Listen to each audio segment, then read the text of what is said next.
CCL डोरी area के CSR के तहत गुरुवार को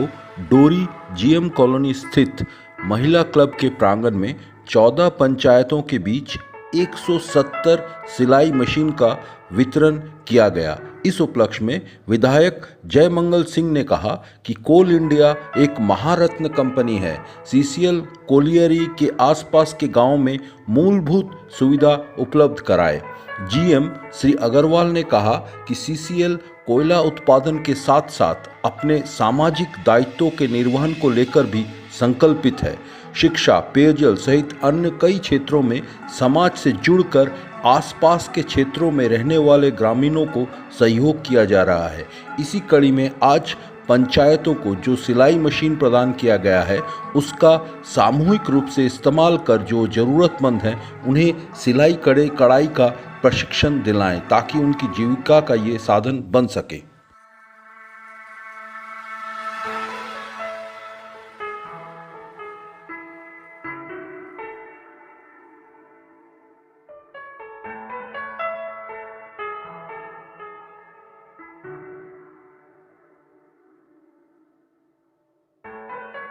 और मैं समझता हूँ कि बेरमो विधानसभा का कांश शीश यहाँ पे कोल इंडिया के द्वारा ही प्राप्त की गई है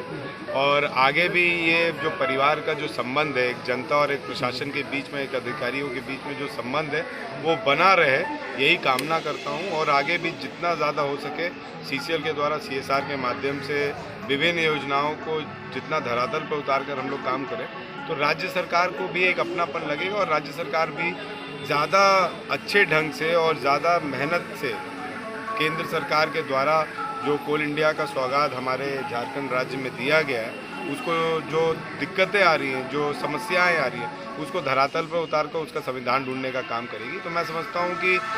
ताली जो है दोनों हाथ से बजनी चाहिए और यहाँ की जनता अल्टीमेटली वो खुश रहे, जनता का जो समस्या है वो दूर होते रहे, यही एज ए जनप्रतिनिधि मैं चाहूँ। जब पीएम मैंने आदेश दिया, मैं कहता नहीं हूँ, जमीन हमारा, लोग हमारे, प्रभावित हमारे लोग हो रहे हैं। जब राज्य सरकार पैसा देने के लिए तैयार है तो राज्य सरकार को जिस झारखंड सरकार ने जिस केंद्र शासित कंपनियों को जमीन दी है उससे अब एनओसी लेना पड़ेगा राज्य सरकार को। ये तो दुर्भाग्यपूर्ण है। मैं अभी भी बोल रहा हूँ कि जिसका प्रधानमंत्री आवास योजना रुका हुआ था उस योजनाओं को धरातल पर उतारना एक जनप्रतिनिधि के रूप में मेरा काम है। और अगर केंद्र शासित कंपनी के द्वारा इसमें कोई दिक्कतें आएंगी तो हर एक अधिकारी को भुगतना पड़ेगा, ये मैं आपको बता दे रहा हूं। और बहुत सारी नियम है जिसमें केंद्र सरकार के अधिकारियों को राज्य सरकार के नियम के तहत घसीटा जा सकता है। तो मैंने निवेदन किया है जैना मोड़ से फुसरो के बीच में कोई भी 15 एकड़ जमीन या 20 एकड़ जमीन राज्य सरकार द्वारा गैर मौजूदा डीसी द्वारा हमें उपलब्ध कराया जाए और डीएमएफटी के माध्यम से 10-15 करोड़ का बजट हमने तय किया है। आज जिस तरीके से जो प्राइवेट बैंक्वेट हॉल्स हैं इतना चार्ज कर रहे हैं तो मैंने यही निवेदन किया है डीसी साहब से कि एक बोटिंग हाउस हम लोग बनाए जिसमें पार्किंग की सुविधा रहे और रेस्टोरेंट्स हम लोग डालें, छोटे छोटे रेस्टोरेंट डालें कि रोज़गार हम लोग 10-15-20 लोगों को रेस्टोरेंट के माध्यम से दे दें। उसके बाद पार्किंग का टेंडर हम लोग अलग निकालें तो ताकि उसमें रोज़गार आ जाए। उसके बाद हम लोग मैरिज लॉन की व्यवस्था करवाएं ताकि वो एक कंपनी को देख के उसको एक सुचारू रूप से चलाया जा सके और एक एम्यूजमेंट पार्क, ड्रीम पार्क की तरह उसमें हम लोग राइड्स डाल सकें ताकि कदम उठाया इन्होंने। और व्यक्तिगत तौर पे मैं ये समझता हूँ कि यहाँ के लोगों को यहाँ के विकास की योजनाओं से जोड़ने के काम करेगा और इस तरह की भागीदारिता जनप्रतिनिधि यहाँ पे बहुत ही लोकप्रिय विधायक महोदय हैं, जिला प्रशासन के सारे सीसीएल के सारे बहुत वरिष्ठ पदाधिकारीगणों की उपस्थिति है। ये एक बहुत बढ़िया ही वातावरण जो है बनाता है। जैसे कि आज बहुत सारे महत्वपूर्ण प्रश्न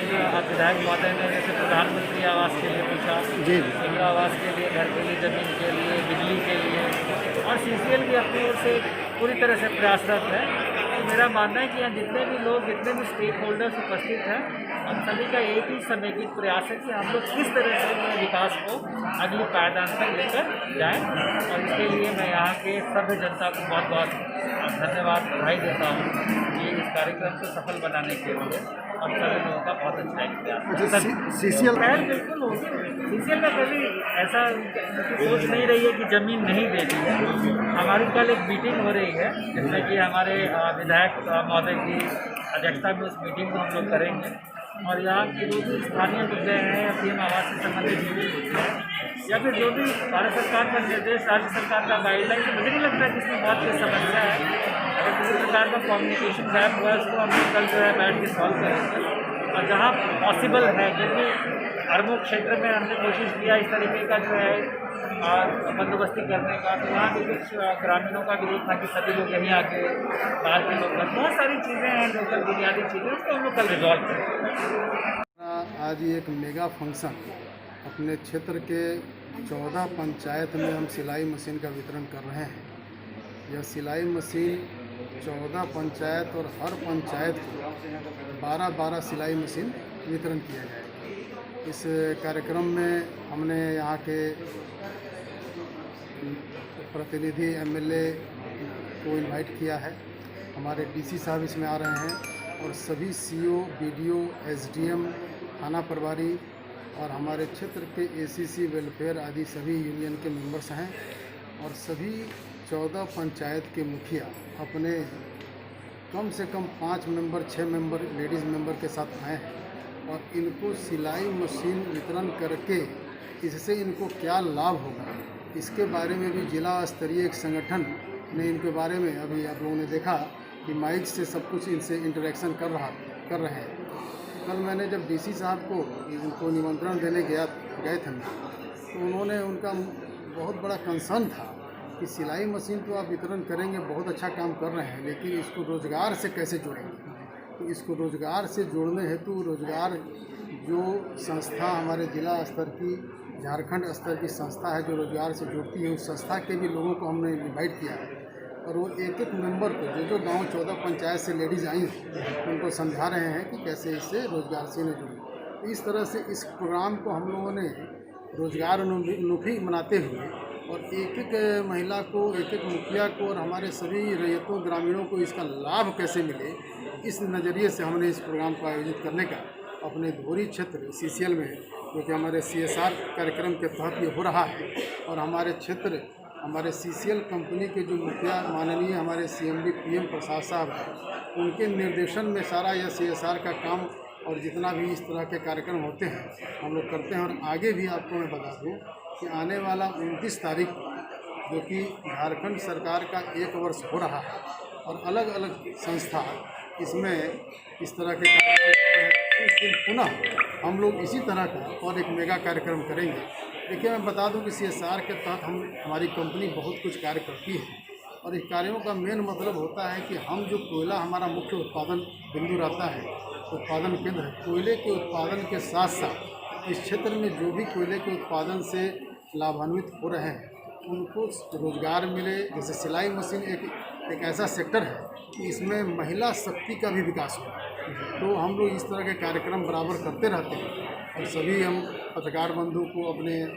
क्षेत्र के सभी श्रमिक संघ के प्रतिनिधियों को, ग्रामीणों को, मुखिया को, सबको इससे जोड़ करके आज का दिन हमने निश्चित किया कि अधिक से अधिक लोगों तक हमारा क्षेत्र क्या कार्य कर रहा है, CSR के तहत क्या कार्य हो रहा है, और हम कोयले के अलावा और किन किन क्षेत्रों में अपना सक्रिय भूमिका अदा कर रहे हैं, इससे भी सभी को अवगत कराना था, और इसी अवसर पर हमने इस कार्यक्रम को आयोजित किया है।